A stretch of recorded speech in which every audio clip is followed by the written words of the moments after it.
A veces, al deslizar el dedo por la pantalla del móvil, viendo ese flujo interminable de noticias, opiniones, vídeos rápidos, da la sensación de que tenemos el mundo entero en la palma de la mano, ¿verdad? Totalmente.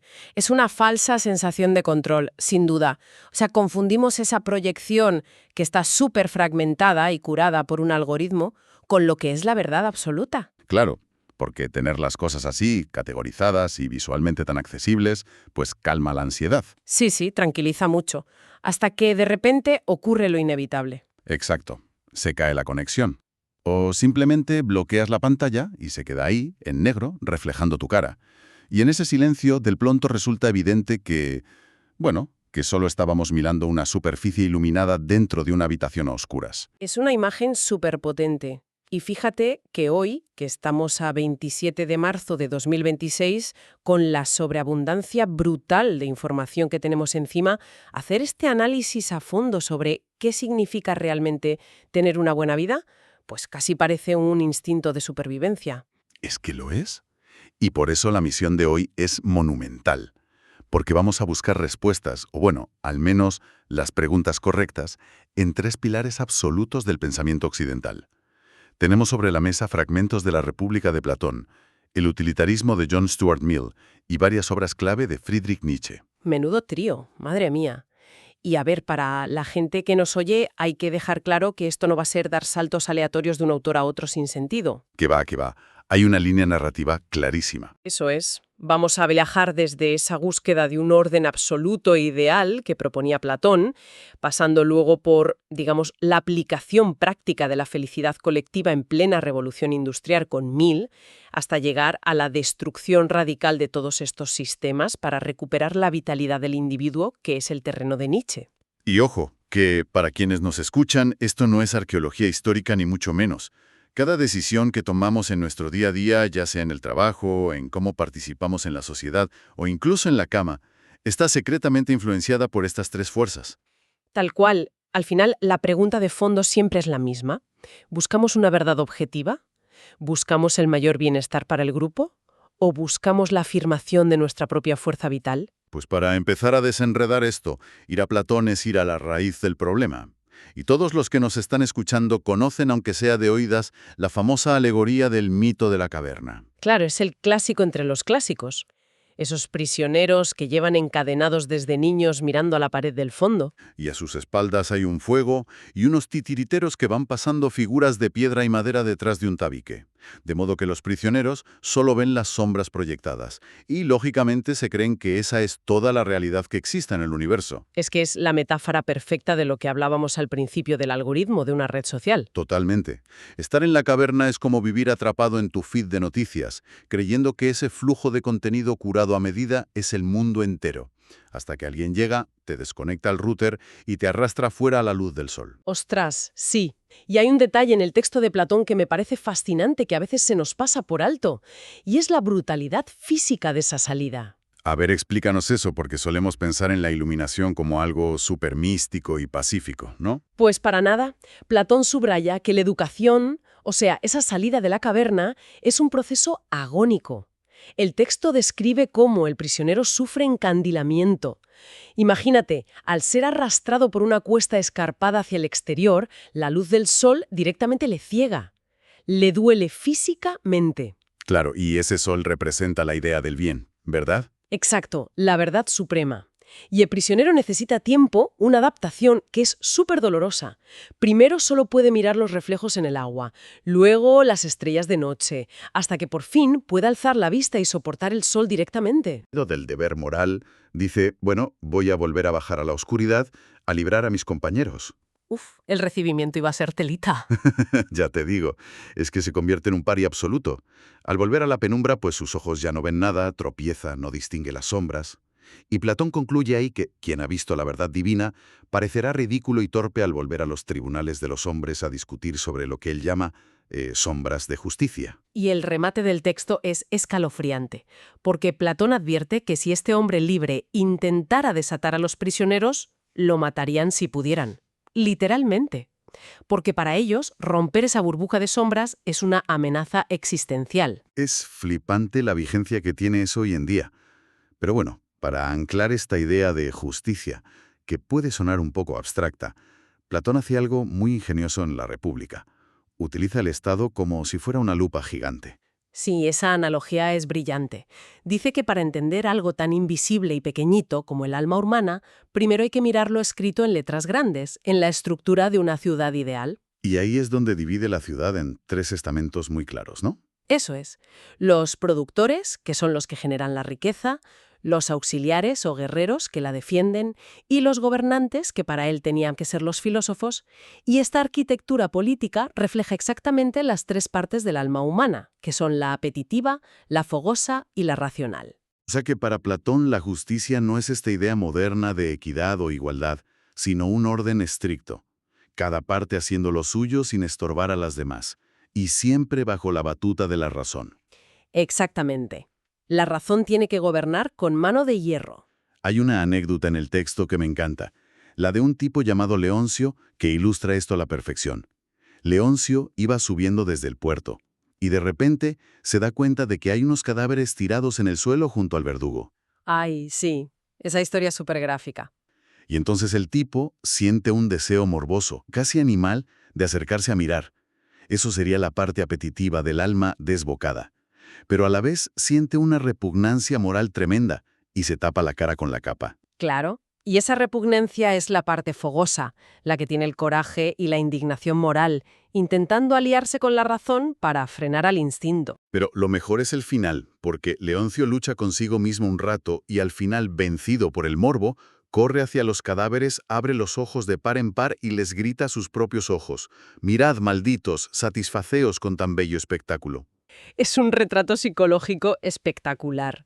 Muestra cómo a veces esa fogosidad pierde la batalla contra los apetitos más bajos. Y bueno, en resumen, Platón nos dice que la salvación está en someter todo a ese orden intelectual absoluto. Pero claro, luego la historia avanza, y llegamos al siglo XIX, a la Inglaterra de la Revolución Industrial. Y de repente, mirar al cielo buscando un bien absoluto platónico, pues empieza a parecer un poco inútil cuando tienes fábricas llenas de gente exhausta trabajando de sol a sol. Es que ahí el panorama cambia por completo. El sufrimiento es material, es tangible, se respira en el humo de Londres. Y ahí es donde entra John Stuart Mill y dice, a ver, la moral no puede ser algo que esté en las nubes, tiene que ser algo terrenal y medible. Y ahí plantea su famoso principio de la mayor felicidad, que suena muy sencillo. Una acción es correcta si promueve la felicidad e incorrecta si produce lo contrario.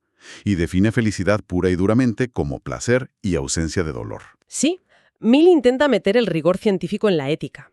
Propone literalmente hacer un cálculo matemático de placeres y dolores para legislar y organizar la sociedad. Pero, a ver, hagamos de abogados del diablo un momento con esto.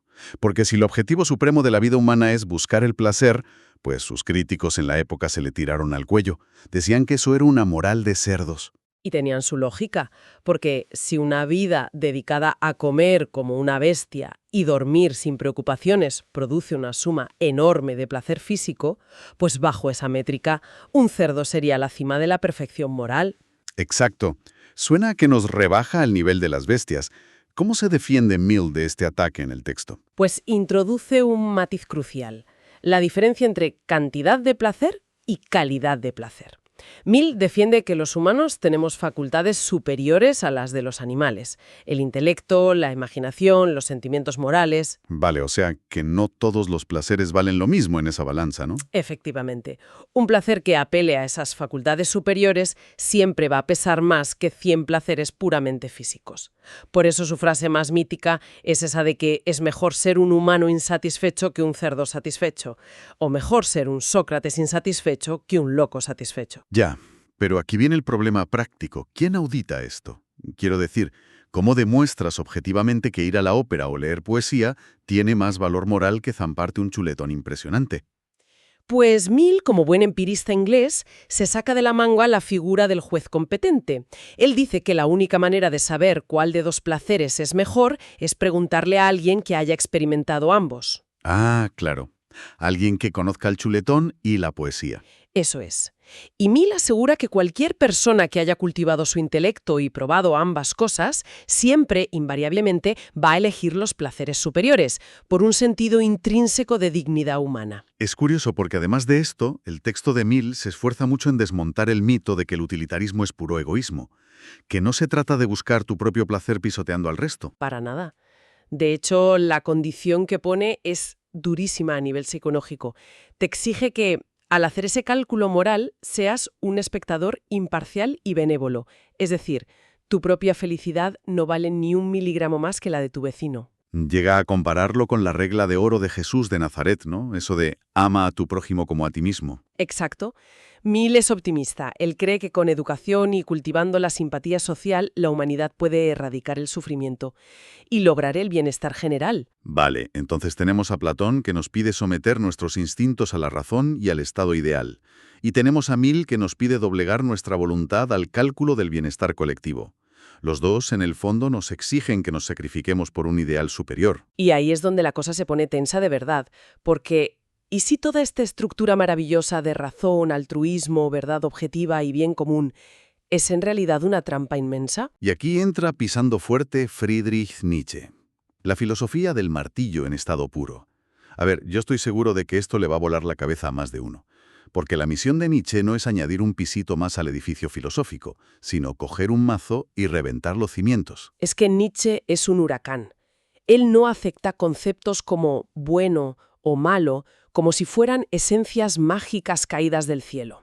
Él usa la genealogía, o sea, rastrea en la historia de la cultura de dónde vienen estas palabras. Y lo que descubre mirando a los textos antiguos es que originalmente había lo que él llama una moral de los señores. ¿Verdad? Claro. En las culturas guerreras antiguas, lo bueno era simplemente sinónimo de vitalidad, de fuerza, de poder, de autoafirmación, y lo malo no era el pecado. Lo malo era ser débil, ser pusilánime, ser vulgar. Entonces, ¿cómo narices pasamos de adorar la fuerza vital a aplaudir la compasión y el altruismo de Mill?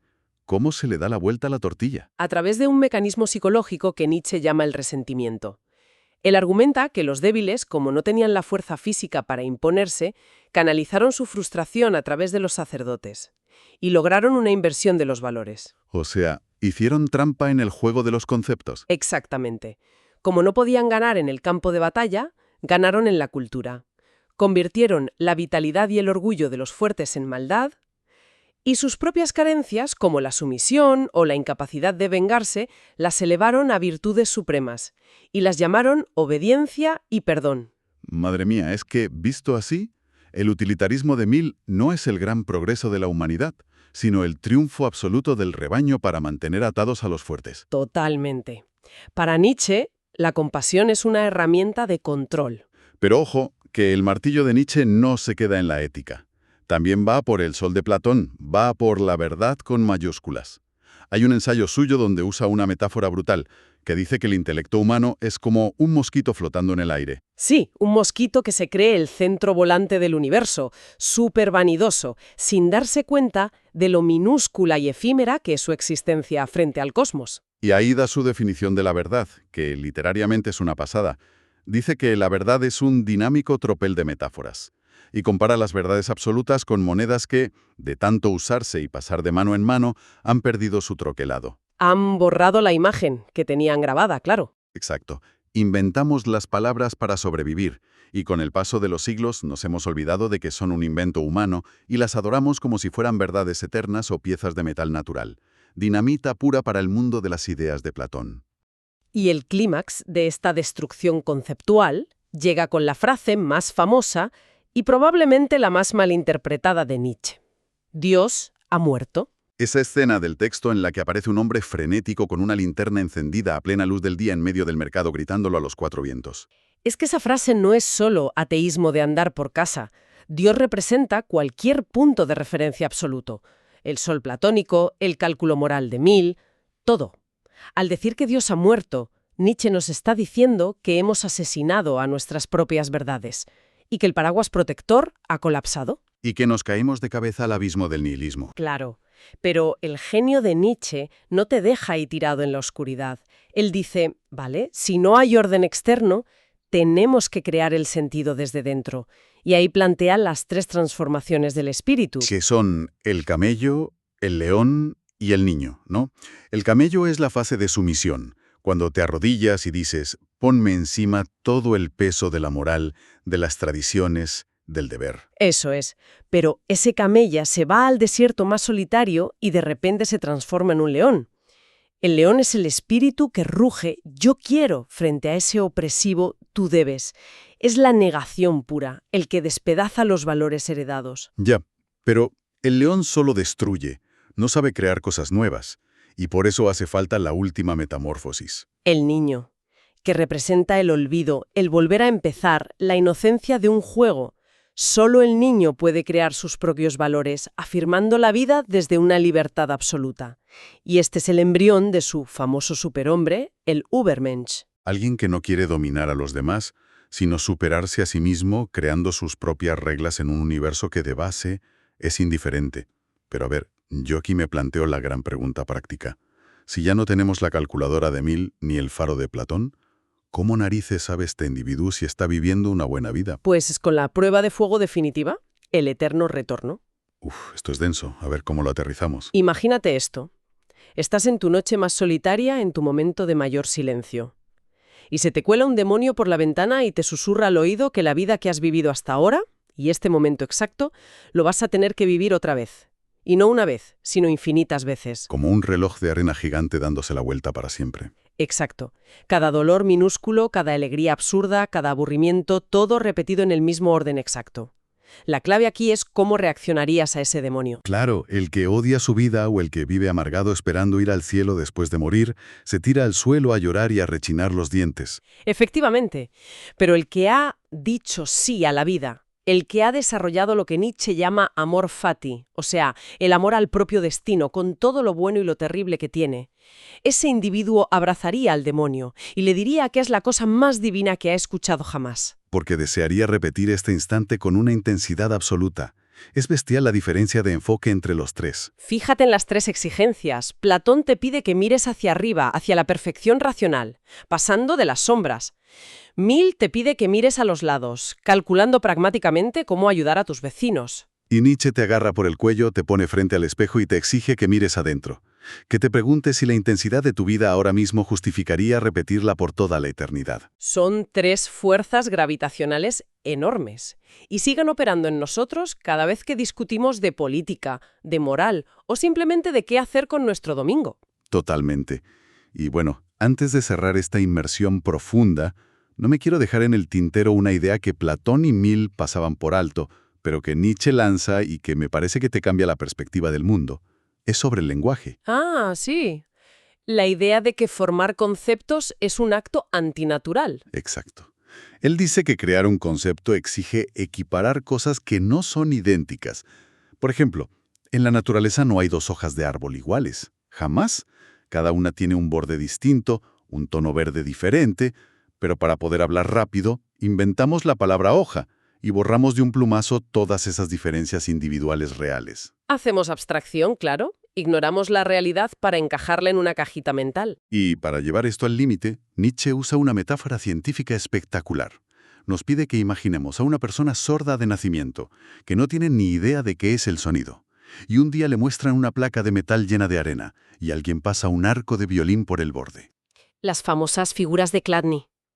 Que la vibración del sonido hace que la arena salte y forme estrellas geométricas perfectas en el metal. Exacto.